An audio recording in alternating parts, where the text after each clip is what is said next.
مقدس اور مبارک نام میں آپ سب کو میری طرف سے بہت زیادہ سلام۔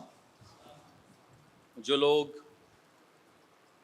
ان پرسن کلاس میں موجود ہیں اور جو لوگ آن لائن جوائن کیے ہوئے ہیں، آپ سب کے لیے ہم خدا کی برکت اور اس کے فضل کے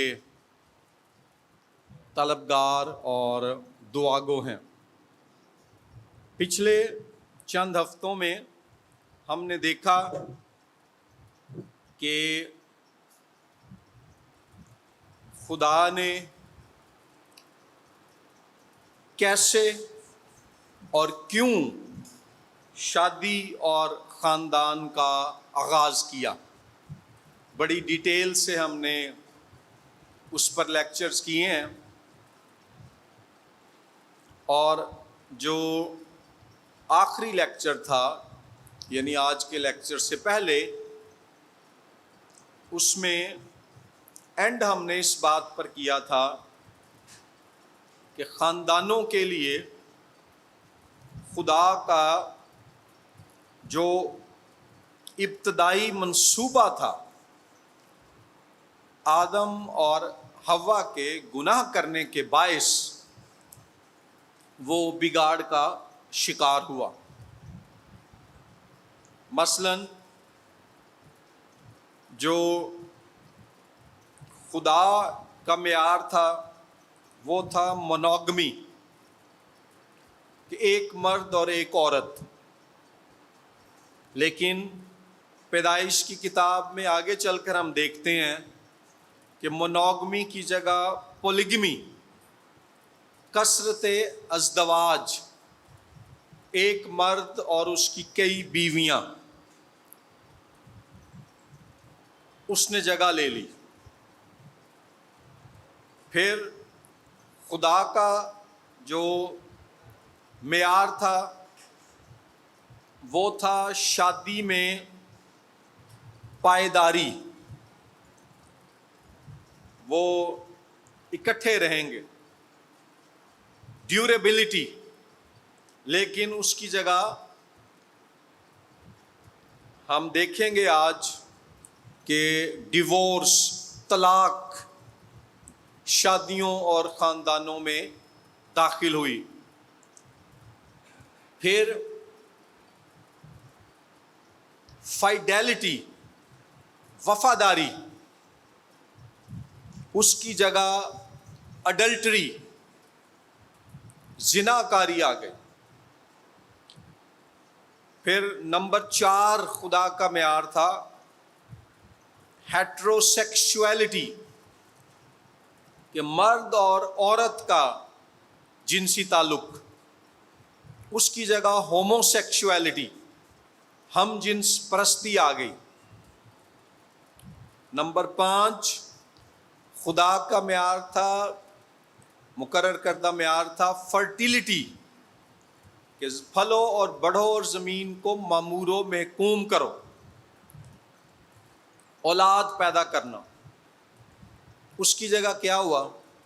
اسٹیریلٹی آ گئی، بے اولادی۔ اور نمبر 6 خدا کا مقرر کردہ معیار تھا کمپلیمنٹیریٹی، کہ شوہر اور بیوی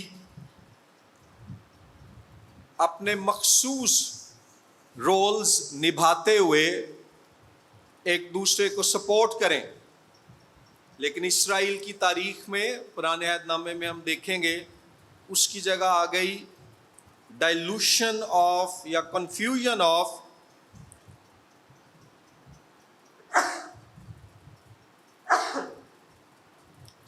معاف کیجیے گا، جینڈر ڈسٹنکشنز، کہ جو صنفی امتیاز ہے، جو فرق خدا نے مرد اور عورت کو بنایا ہے، اس میں جو ہے کنفیوژن اور ڈائلوشن آ گئی۔ تو یہ جو 6 باتیں ہیں، آج ہم باری باری پرانے عہد نامے کا جائزہ لیتے ہوئے ان کو ڈسکس کریں گے۔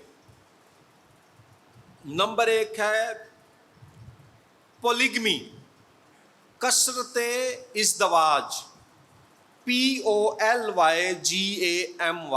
پولیگمی۔ یہ گناہ کے بعد کے نتائج ہیں۔ شادی اور خاندان کی جو بنیاد ہے وہ ہے منوگمی، کہ ایک مرد اور ایک عورت۔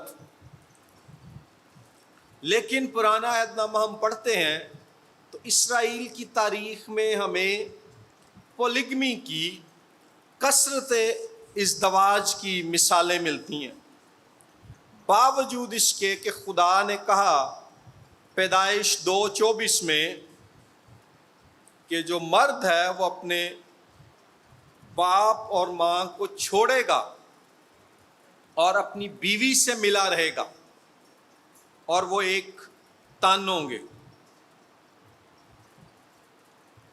اب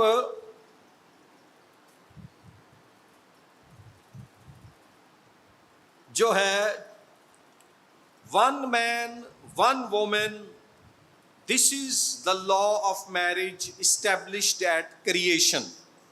تخلیق کے موقع پر جو قانون خدا نے مقرر کیا وہ ہے ایک مرد ایک عورت۔ لیکن ہوتا کیا ہے، آدم اور حوا، آدم کے خاص طور پر مرنے کے بعد 6 نسلوں کے بعد، آدم کے مرنے کے 6 نسلوں کے بعد، پیدائش 4:19 میں ہم پڑھتے ہیں کہ لمک نے 2 بیویاں کر لیں۔ اگر آپ دیکھیں پیدائش 4:19 تو لکھا ہے، اور لمک 2 عورتیں بیاہ لایا، ایک کا نام ادا اور دوسری کا نام زلہ تھا۔ ادا اور زلہ، دال کے اوپر شد ہے اور لام پہ بھی۔ تو جو ہے وہ کیا کرتا ہے، وہ خدا کے ابتدائی منصوبے کے خلاف جاتا ہے۔ اگرچہ پرانے عہد نامے میں ہر مرد خدا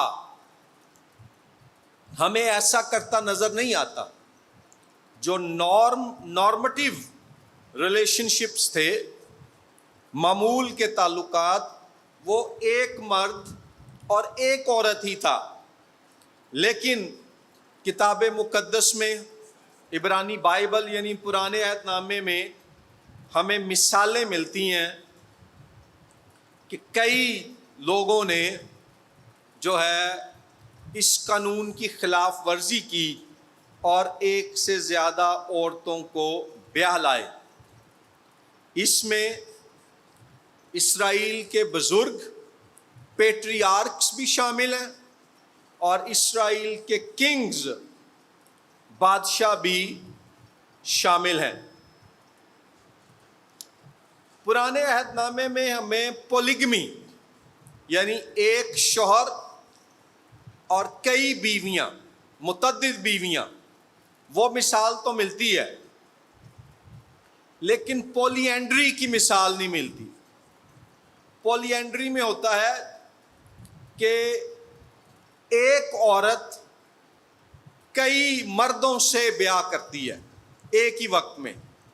ایک ہی وقت میں ایک عورت کے اگر ایک سے زیادہ شوہر ہیں تو اسے پولی اینڈری کہتے ہیں۔ بائبل میں اس کی کوئی مثال نہیں ملتی، البتہ پرانے عہد نامے میں پولیگمی کی مثالیں ملتی ہیں۔ اس میں جو چند مشہور اور نمایاں نام ہیں، ابراہم، پیدائش 16:3 وہاں پر ہمیں ذکر ملتا ہے کہ سارا کے ساتھ اس نے ہاجرہ کو اپنی مصری لونڈی کو بھی بیاہ لیا۔ عیساؤ پیدائش 26:34 اگر آپ پڑھیں اور 28:9 پڑھیں تو پیدائش 26:34 میں ذکر ہے کہ اس نے بیری ہتی کی بیٹی یہودت اور ایلون ہتی کی بیٹی بشامت سے بیاہ کر لیا۔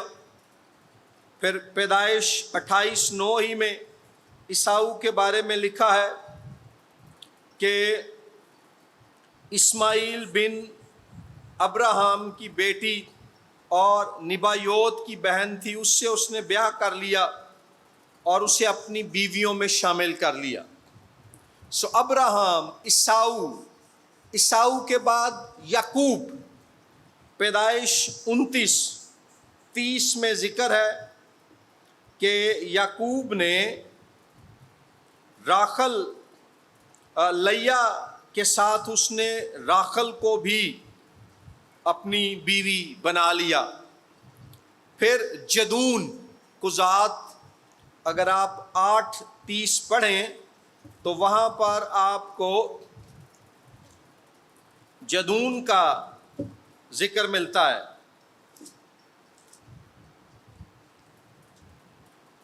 اور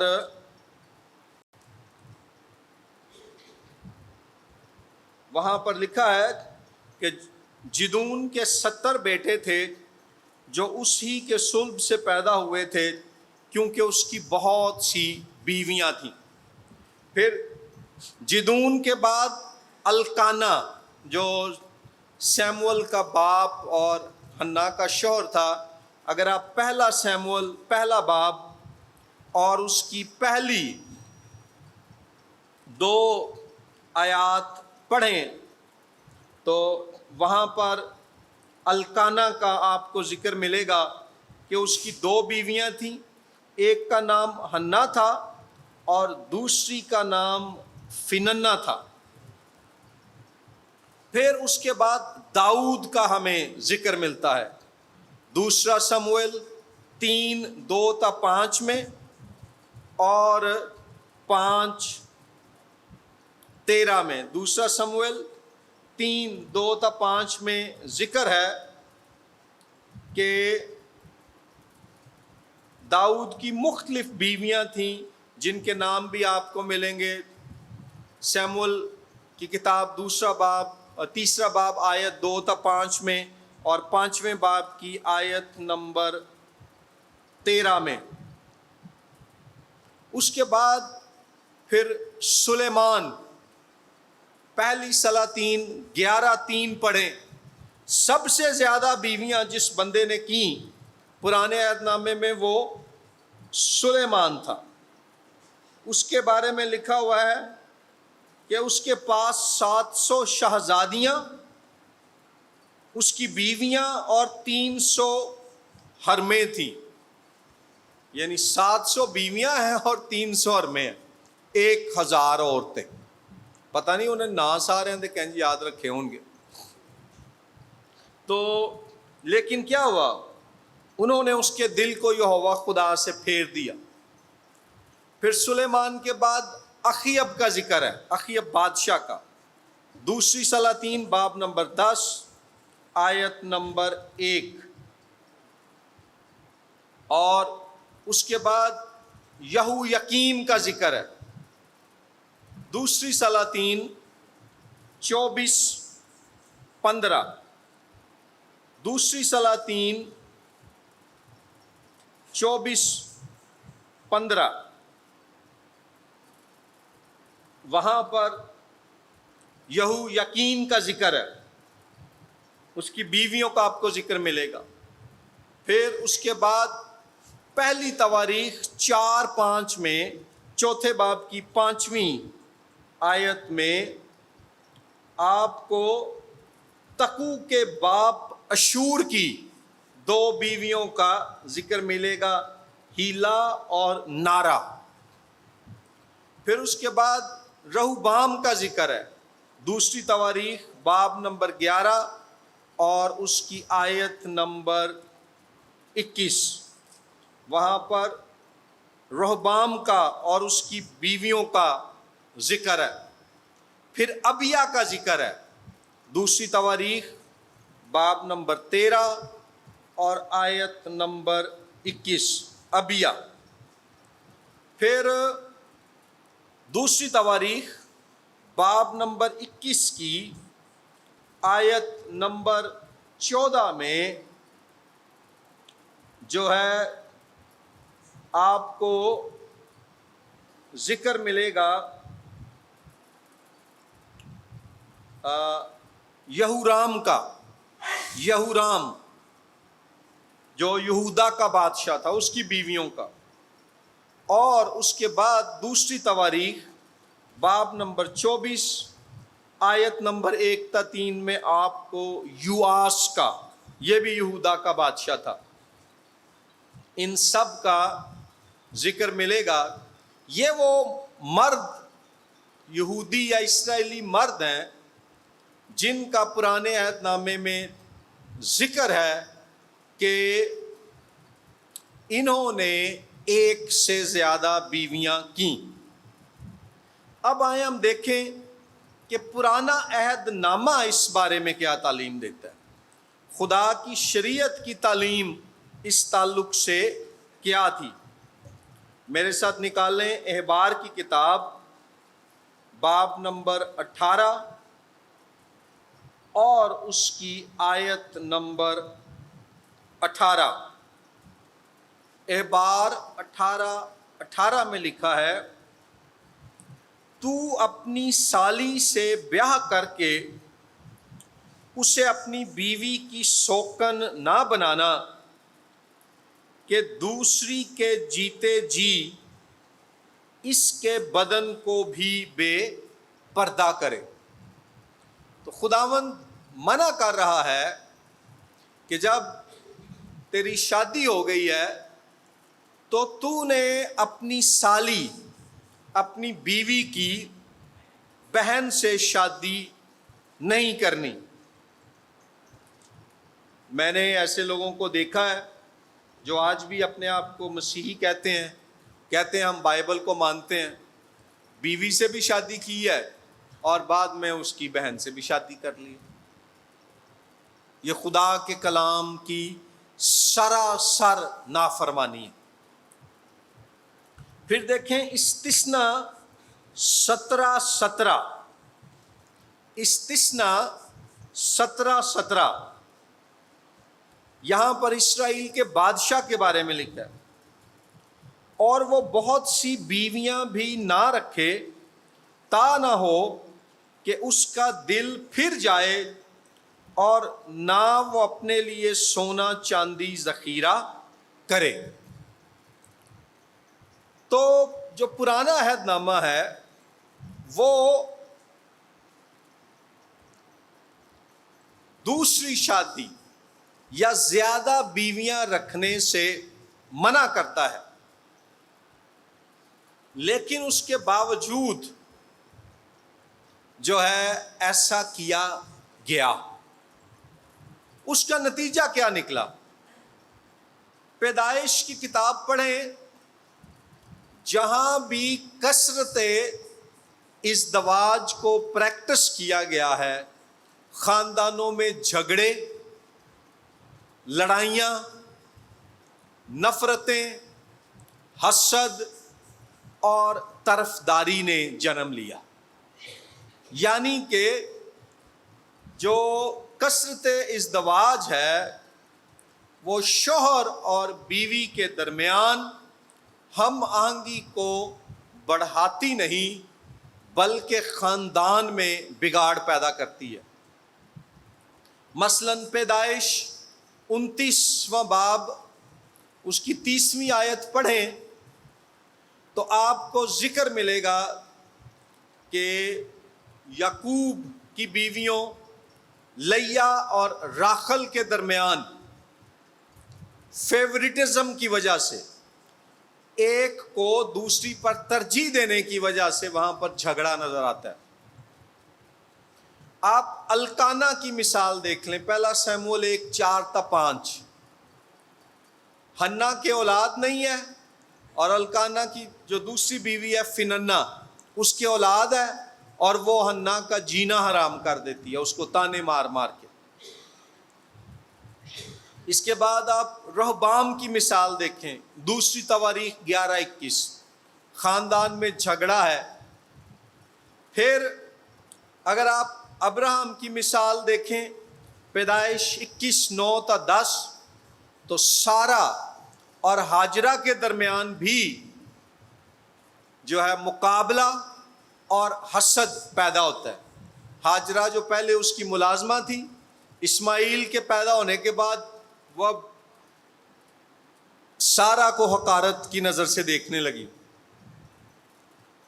اسی طرح پیدائش 30:14-16 میں، اور پہلا سیموئیل 1:6 میں۔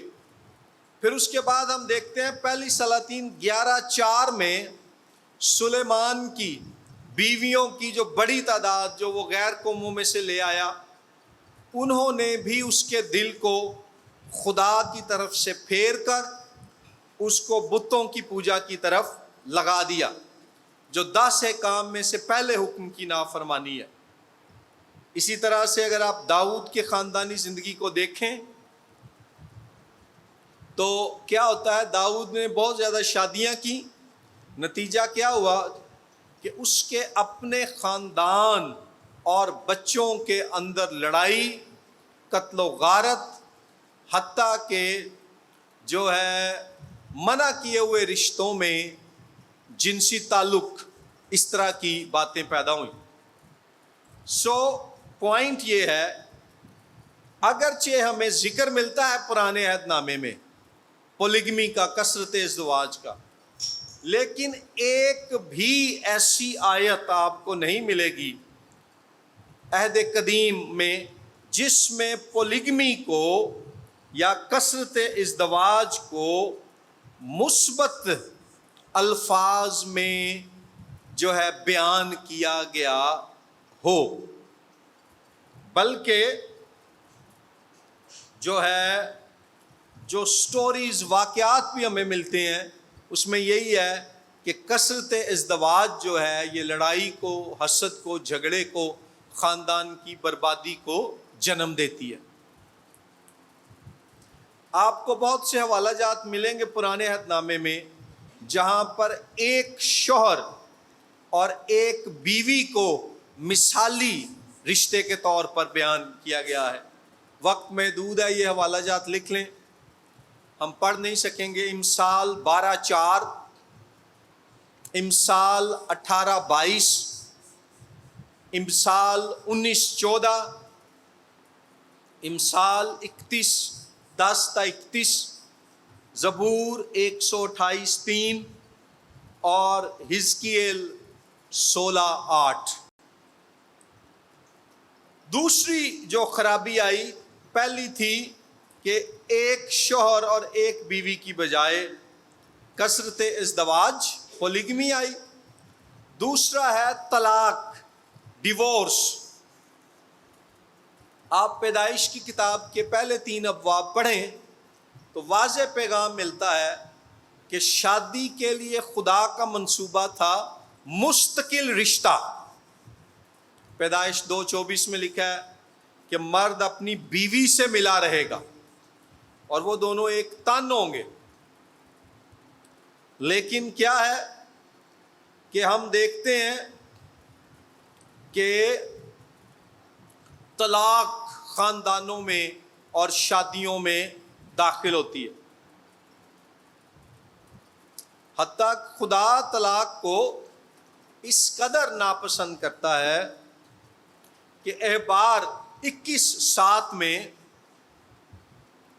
لکھا ہے، احبار 21:7 میں، کہ جو کاہن ہے وہ ایک مطلوقہ سے، طلاق یافتہ عورت سے شادی نہیں کرے گا، کیونکہ اس کی خدمت خدا کے حضور مقدس خدمت ہے۔ اعبار 21:7 میں، 21:14 میں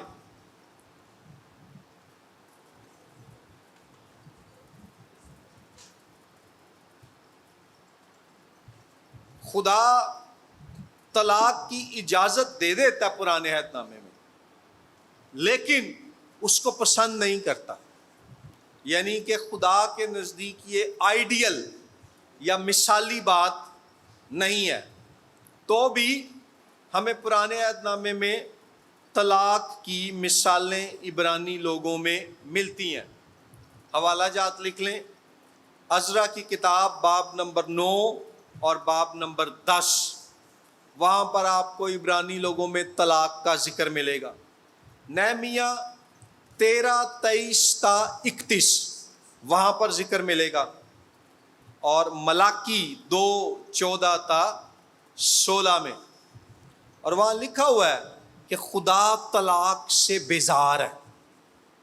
سو خدا جب طلاق کی اجازت بھی دیتا ہے تو خوشی سے نہیں، بلکہ انسان کے دل کی سختی کی وجہ سے۔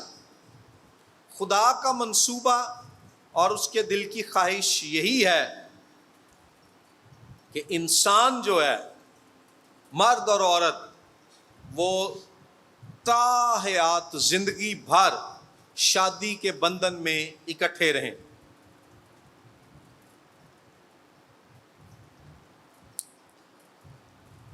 سو خدا ڈیورس کو اپروو نہیں کرتا، خدا طلاق کو پسند نہیں کرتا، اور کئی جگہوں پر پرانے عہد نامے میں جب اسرائیل نے خدا سے روحانی بے وفائی کی ہے تو اس کو طلاق سے تشبیہ دی گئی ہے۔ سو طلاق خدا کی نظر میں ایک منفی کام ہے۔ یسایہ 50:1 اور یرمیہ 3:8، اور جیسے میں نے بیان کیا ملاکی 2:16 میں تو لکھا ہے کہ خدا طلاق سے بیزار ہے۔ سو ڈیورس یا طلاق کا دنیا میں آغاز حبوط آدم، نسل انسانی کے گناہ میں گرنے کے بعد ہوا۔ یہ خدا کے ابتدائی تخلیقی منصوبے کا حصہ نہیں تھی، اور خدا کو یہ پسند نہیں ہے، تاہم مخصوص حالات میں انسانوں کے دلوں کی سختی اور ان کے کاموں کی نافرمانی کی وجہ سے خدا نے اس کی اجازت دی ہوئی ہے۔ تیسری خرابی جو ہم شادی کے رشتے میں دیکھتے ہیں آدم اور حوا کے گناہ میں گرنے کے بعد، نمبر 1 پولیگمی، کثرت ازدواج، نمبر 2 ڈیورس طلاق، نمبر 3 ہے اڈلٹری، زناکاری۔ اسرائیل کی تاریخ میں زناکاری کے واقعات کا ذکر ملتا ہے، جس سے پتہ چلتا ہے کہ انہوں نے شادی میں وفاداری پر سمجھوتا کیا۔ یاد رکھیں، وفاداری، فیتھفلنس، فائڈیلٹی، یہ بائبل میں اور خدا کے منصوبے میں شادی کا لازمی حصہ ہے۔ دوبارہ میں پیدائش 2:40 دہراؤں گا کہ مرد جو ہے اپنے باپ اور ماں کو، آدمی اپنے باپ اور ماں کو چھوڑے گا اور اپنی بیوی سے ملا رہے گا۔ اس واسطے مرد اپنے ماں باپ کو چھوڑے گا اور اپنی بیوی سے ملا رہے گا، اور وہ ایک تن ہوں گی۔ سو انہوں نے جذباتی، روحانی، ذہنی اور جسمانی طور پر ایک ہونا ہے۔ پرانے عہد نامے میں طلاق کی جو سب سے جو واضح اور مشہور طلاق کی نہیں، زناکاری کی ملتی ہے، وہ داؤد کی بتشبہ کے ساتھ زناکاری ہے۔ 2 سموئیل دوسرا سیموئل باب نمبر 11، اور دیکھیں اس کا نتیجہ کیا ہوا۔ ہتی اوریا کو قتل کیا گیا۔ پھر روبن، پیدائش کی کتاب باب نمبر 35 آیت نمبر 22، باب نمبر 49 آیت نمبر 3 تا 4 میں روبن کی بلہا کے ساتھ، اپنے باپ کی ہی لونڈی کے ساتھ زناکاری کا ذکر ہے۔ پھر قضات 19:1 تا 2 میں جو ہے لاویوں کی حرموں کے ساتھ زناکاری کا ذکر ہے۔ پھر ہوشیہ 3:1 میں جو ہے ہوشیہ کی بیوی ہومر کی زناکاری کا ذکر ہے۔ پھر اس کے علاوہ کئی حوالہ جات ہیں جن میں نام نہیں لکھے گئے، لیکن خدا اس بات پر ناراضگی کا اظہار کرتا ہے کہ اسرائیلیوں نے زناکاری کی۔ یرمیہ 3:2، یرمیہ 5:7 تا 8، یرمیہ 7:9 تا 10، یرمیہ 23:10، حزقیل 22:11، حزقیل 33:26، ہوشیہ 4:2 اور ہوشیہ 7:4۔ پھر نیا عہد نامہ جو ہے جلاد کا، قضات 11:1 میں، پھر پہلا سیموئل 2:22 میں ایلی کے بیٹوں کی بدکاریوں کا بھی ذکر کرتا ہے، اور بہت سے ایسے واقعات ہیں۔ لیکن اہم بات کیا ہے کہ شادی کے لیے خدا کا جو مثالی معیار ہے وہ وفاداری ہے، اور یہ کام، یہ رویے خدا کے حکموں کی سراسر نافرمانی ہے۔ مثلاً جو 7واں حکم ہے خروج 20:14 میں اور استثنا 5:18 میں، وہ کیا ہے؟ خروج 20:14 وہ ہے کہ تو زنا نہ کرنا، واضح طور پر خدا نے منع کیا۔ پھر احبار 18:20 میں لکھا ہے کہ تو اپنے پڑوسی کی بیوی سے ہم بستر نہ ہونا۔ پھر احبار 20:10، گنتی 5:11 تا 31، اور استثنا 22:22 میں جو زناکاری کی حتمی سزا ہے وہ موت ہے۔ اس قدر خدا اس کام کو ناپسند کرتا ہے۔ لکھا ہے احبار 20:10 میں، اور جو شخص دوسرے کی بیوی سے یعنی اپنے ہمسائے کی بیوی سے زنا کرے وہ زانی اور زانیہ دونوں ضرور جان سے مار دیے جائیں۔ پھر اس کے علاوہ امثال کی کتاب میں آپ کو ذکر ملے گا کہ زناکاری حماقت اور خطرے کا کام ہے۔ امثال 2:16 تا 19، امثال 5:3 تا 22، امثال 6:32 تا 33، امثال 7:5 تا 23، امثال 9:13 تا 18، امثال 22:14، امثال 23:27 تا 28، اور امثال 30:20۔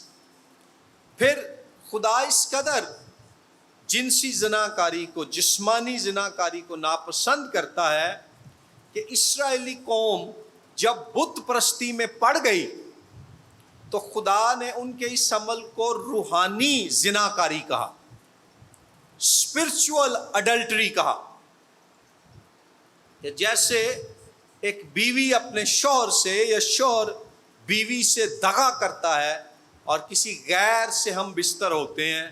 جب اسرائیلی لوگ بت پرستی میں پڑ گئے تو خدا نے ان سے کہا تم اسرائیلی جو ہو تم نے مجھ سے بے وفائی کی ہے، تم نے روحانی زناکاری کی ہے، مجھ زندہ خدا کو چھوڑ کر، جس کو دلہا کہا گیا ہے علامتی طور پر پرانے عہد نامے میں، تم نے غیر معبودوں کے ساتھ جا کر ہم بستری کی۔ یرمیہ 3:8-9، حزقیل 16:32، حزقیل 16:38، ہوشیہ 1:1، پہلے باب کی پہلی آیت سے تیسرے باب کی 5ویں آیت تک۔ اور یاد رکھیں کہ جیسے نئے عہد نامے میں پولیگمی کی بجائے مونوگمی کو، کثرت ازدواج کی بجائے ایک بیوی اور ایک شوہر کے اصول کو قائم رکھا گیا ہے، جیسے نئے عہد نامے میں اگرچہ طلاق کی اجازت ہے مگر حرام کاری کی صورت میں، پرانے عہد نامے کی تعلیم برقرار رہی ہے، ایسے ہی ڈیورس کے تعلق سے ہی ایسے ہی جو اڈلٹری ہے، زناکاری ہے، اس کو نئے عہد نامے میں بھی کنڈیم کیا گیا ہے۔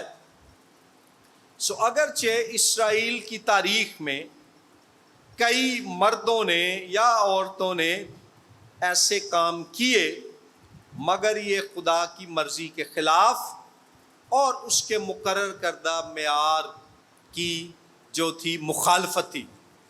اس کے بعد چوتھی خرابی جو ہم دیکھتے ہیں وہ ہے ہومو سیکشولیٹی، ہم جنس پرستی۔ پیدائش کی کتاب کے پہلے تینوں باب پڑھ لیں، کلیئرلی خدا نے ہیٹرو سیکشولیٹی کو، مطلب مرد اور عورت کے تعلق کو نارمٹیو، معمول کے مطابق قرار دیا۔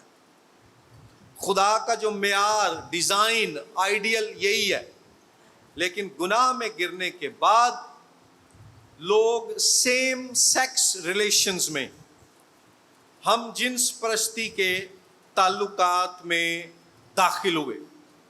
پرانے عہد نامے میں اس کی ایک مثال پیدائش کی کتاب باب نمبر 19 آیت نمبر 1-29 میں ملتی ہے، سدوم اور عمورہ کی مثال۔ پھر ہمیں قضات کی کتاب کے باب نمبر 19 کی آیت نمبر 1 سے باب نمبر 21 کی آیت نمبر 25 میں بھی اس بات کا ذکر ملتا ہے کہ جو جبون کے لوگ تھے وہ بھی اس کام میں پڑے۔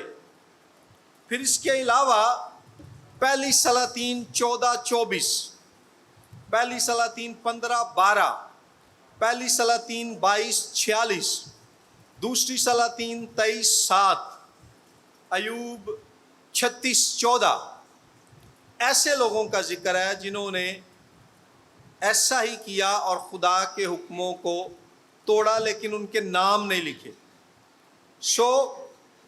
اگین سوال یہ ہے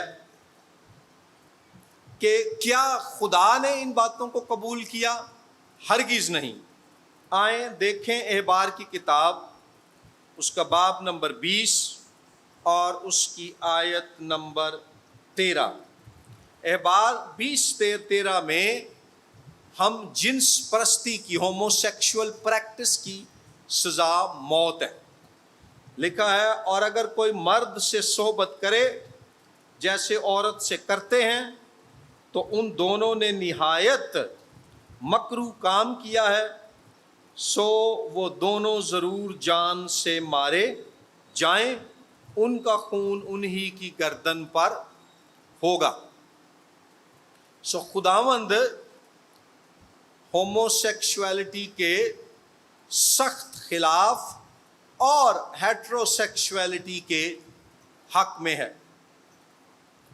مرد کا مرد سے جنسی تعلق یا عورت کا عورت سے جنسی تعلق خدا کے نزدیک یہ گناہ ہے۔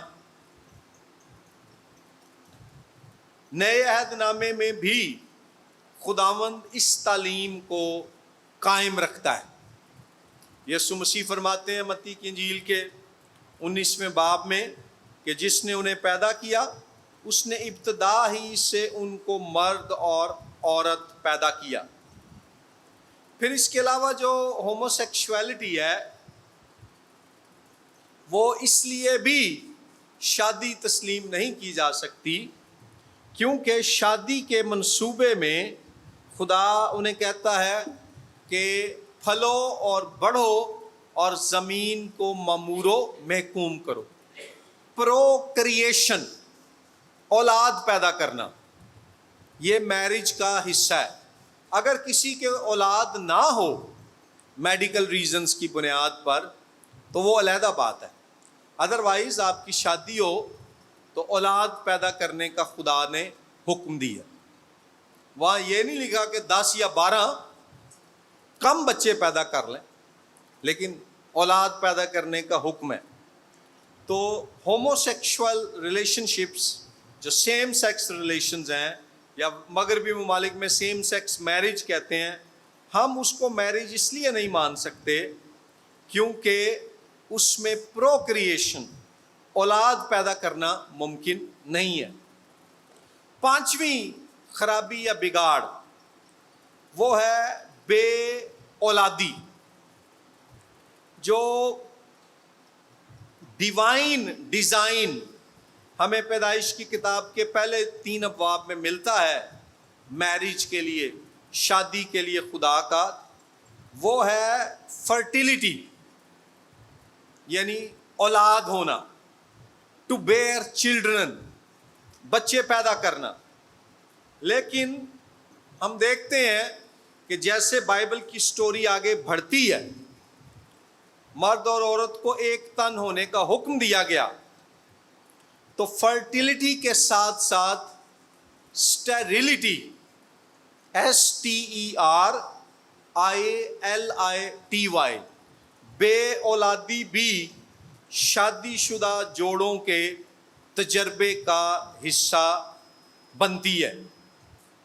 سو شادی کی جو برکت ہے کہ اولاد ہو، ہمیں ایسے کیریکٹرز ملتے ہیں جو اس کا تجربہ نہیں کر پاتے یا انہیں ابتدا میں اس کا تجربہ نہیں ہوتا، اور جو ہے اس کی وجہ، بنیادی وجہ وہی ہے جو ہم نے آلریڈی ڈسکس کی کہ باوجود اس کے کہ خدا چاہتا ہے کہ ان کے اولاد ہو، گناہ میں گرنے کے بعد لوگ، جب آدم اور حوا نے گناہ کیا، لوگ بے اولادی کا تجربہ کرتے ہیں۔ کئی ایسی سٹوریز ہیں پرانے عہد نامے میں جس میں لوگوں کے شخصی گناہ کی وجہ سے وہ بے اولاد ہیں، اور کئی ایسی سٹوریز ہیں جس میں خدا کا منصوبہ فرق ہے۔ میں آپ کو چند حوالہ جات لکھا دیتا ہوں جس میں بے اولاد عورتوں کا ذکر ہے۔ اس میں ابی ملک کی بیویوں کا ذکر آپ کو ملے گا۔ پیدائش کی کتاب باب نمبر 20 آیت نمبر 17 تا آیت نمبر 18۔ اب وہاں پر واضح طور پر ذکر ہے یہ ان کے گناہ کے باعث تھا۔ پھر داؤد کی بیوی میکل کا ذکر ہے، جب اس نے داؤد کو حقیر جانا تو 2 سیموئیل 6:16 تا 23 میں ذکر ہے کہ وہ بے اولاد رہی۔ لیکن کئی جگہوں پر گناہ کا کوئی ذکر نہیں ہے کہ یہ ان کے گناہ کی وجہ سے ہے۔ اس لیے آج جب آپ کسی بے اولاد جوڑے کو ملتے ہیں تو فوراً آپ یہ نتیجہ اخذ نہ کریں کہ خدا ان کو ان کے کسی گناہ کی سزا دے رہا ہے۔ یہ خدا ہی بہتر جانتا ہے کہ ایسا کیوں ہے کہ ان کے اولاد نہیں ہے۔ آپ لوکا کی انجیل کے پہلے باب کو پڑھیں تو وہاں پر زکریا اور الشبا کا ذکر ہے۔ ان کے بارے میں لکھا کہ وہ خدا کے حضور بے عیب اور راست باز تھے، لیکن عمر رسیدہ ہو چکے تھے، اولاد نہیں تھی۔ تو واضح طور پر ہے وہاں کہ وہ گناہ گار نہیں تھے، اور ان کے اولاد نہ ہونا ان کے گناہ کی وجہ سے نہیں تھا، بلکہ یہ خدا کے منصوبے کے تحت تھا کہ جو ہے یوحنا ان سے پیدا ہو۔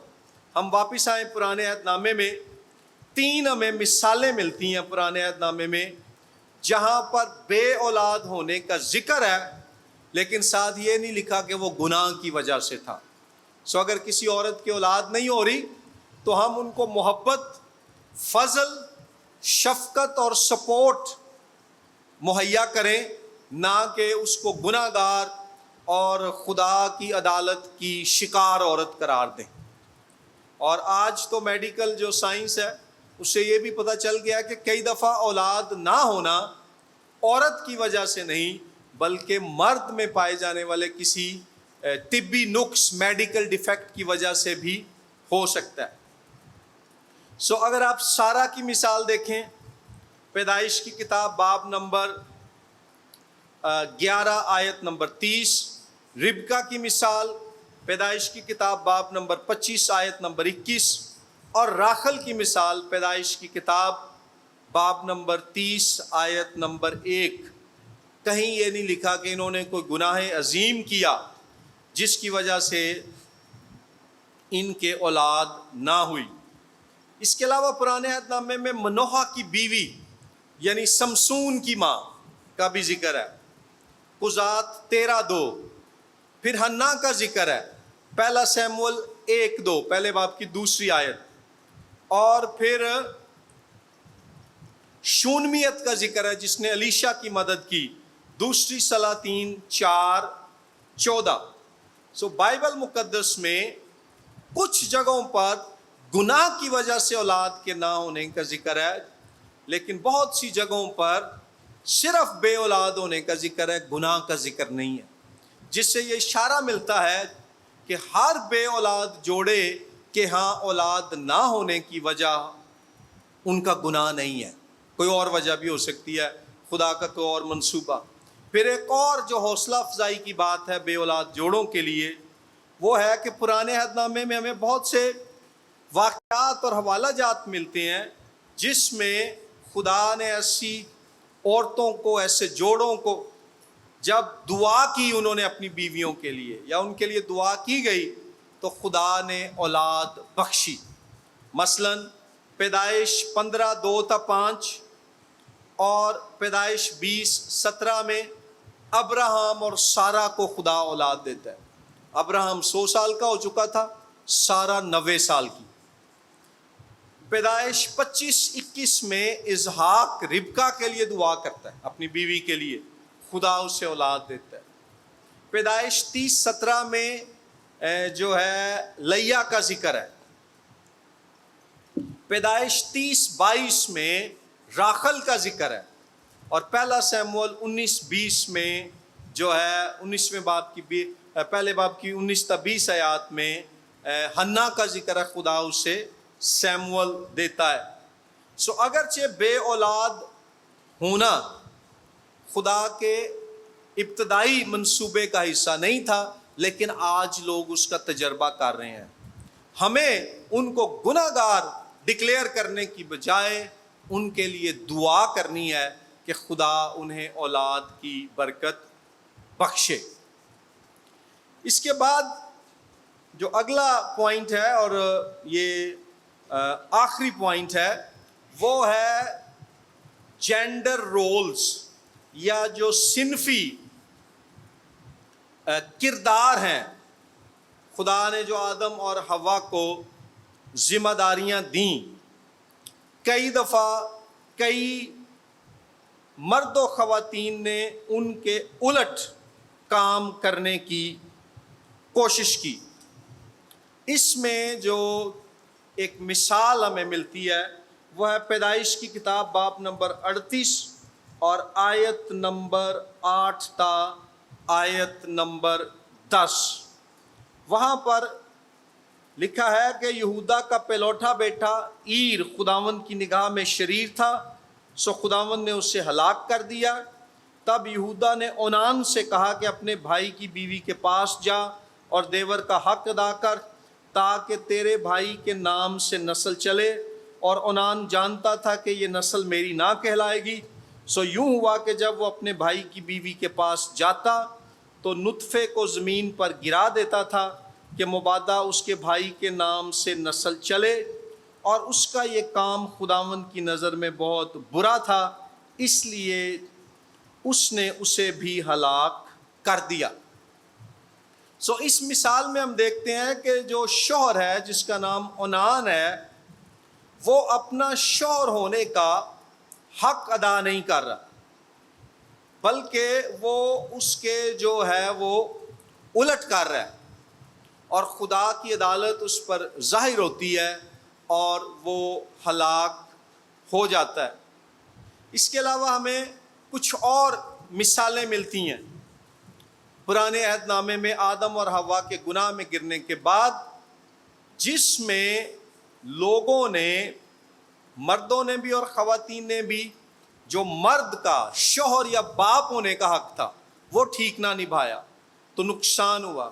اس میں جو چند مثالیں ہیں، سب سے پہلے آدم کی ہے، اس نے اپنی بیوی حوا کو پراپر لیڈرشپ پرووائڈ نہ کی، وہ گناہ میں گر گئے۔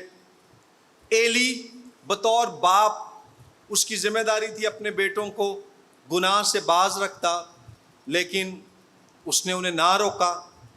پھر داؤد کے تو کافی واقعات ہمیں ملتے ہیں، اس وجہ سے اس کے اپنے ہی خاندان میں جھگڑے ہوئے، اس کا اپنا بیٹا اس کے خلاف ہو گیا، اس کے ایک بیٹے نے اپنی سوتیلی بہن کے ساتھ حرام کاری کی۔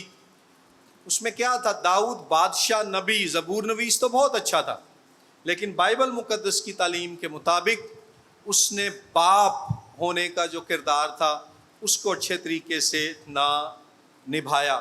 ایسے ہی آخذ کی مثال ہے۔ تو یہ تو تھا شوہر اور باپ ہونا۔ عورتوں کے تعلق سے بھی ایسی مثالیں ملتی ہیں جن میں عورتوں نے، جو کلام میں لکھا ہے نا کہ خدا نے جب آدم کو دیکھا، آدم کے ذریعے سے اس نے جو ہے نا جانوروں کے نام بھی رکھے، لیکن آیت 18 میں لکھا ہے کہ اس کے لیے ایک مددگار اس کی مانند جو خدا بنانا چاہتا تھا، مناسب مددگار، اس کی مانند مددگار۔ ان میں نمبر 1 حوا کی مثال ہے۔ اس کو آدم کی مدد کے لیے مقرر کیا، لیکن اسی نے گناہ میں گری اور پھر اس کو بھی ساتھ راغب کیا۔ پھر بتسبا، پھر ایزبل کی جو کہانی ہے، وہ ایک ایسی عورت کی ہے جو ایک اچھی بیوی یا ماں ہونے کی بجائے قوم اسرائیل کو بت پرستی اور برائی کی طرف راغب کرتی رہی۔ کچھ حوالہ جات لکھ لیں، وقت نہیں ہے، جن میں پرانے عہد نامے میں خدا نے عورتوں اور مردوں کو احکام دیے کہ وہ اپنی ذمہ داریوں کو پورا کریں۔ خروج 20:12، خروج 21:15، خروج 21:17، احبار 20:9، استثنا 5:16۔ یہاں پر جو ہے والدین کی فرما برداری، پھر جو ہے اپنا گنتی 27 سے 1 تا 11، 36 سے 1 تا 9، امثال 31:13 تا 18، 31:24۔ یہاں پر جو جائیداد اور معاشی معاملات ہیں ان کے بارے میں خدا نے خاندان میں انہیں کیسے ڈیل کرنا ہے حکم دیا۔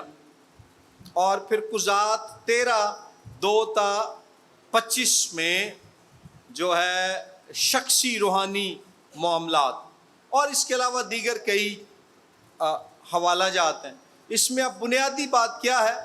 وہ یہ ہے کہ شادی کے رشتے میں خدا نے کمپلیمنٹری کردار دیے ہیں کہ مرد نے جو ہے لیڈرشپ پرووائڈ کرنی ہے اور عورت نے سپورٹ پرووائڈ کرنی ہے۔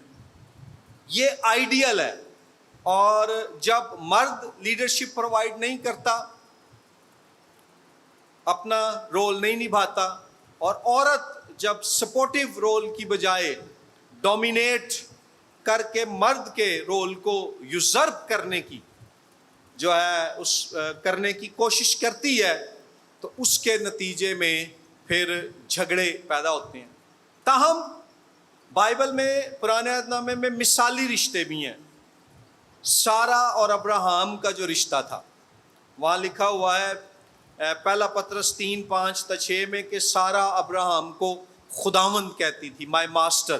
خداوند سے مراد خدا نہیں ہے، بلکہ اس سے مراد ہے کہ وہ لیڈر ہے، گھر کا سربراہ ہے۔ پھر اسرائیل کے راست باز جو ہے لیڈروں کا بھی ذکر ہے۔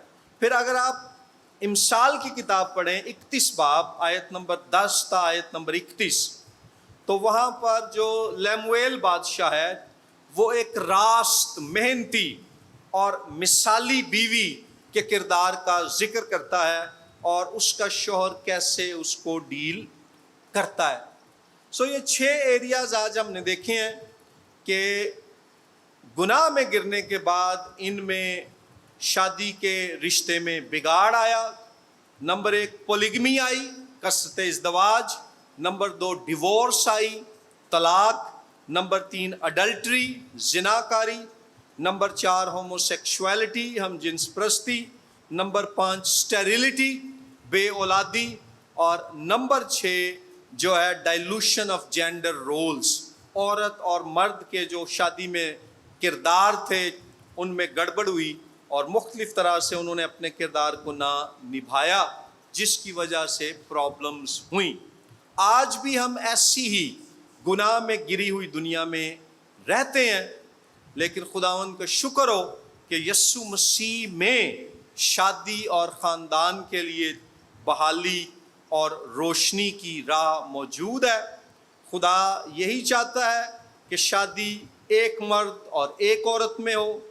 وہ طلاق نہیں چاہتا، وہ زناکاری کو ناپسند کرتا ہے، ہم جنس پرستی اس کے نزدیک مکروہ ہے، بے اولادوں کو وہ اولاد بخشنے کی قدرت رکھتا ہے، اور وہ چاہتا ہے کہ شوہر اور بیوی مل کر اپنے کردار نبھائیں اور ایک مثالی مسیحی روحانی خاندان کی بنیاد رکھیں۔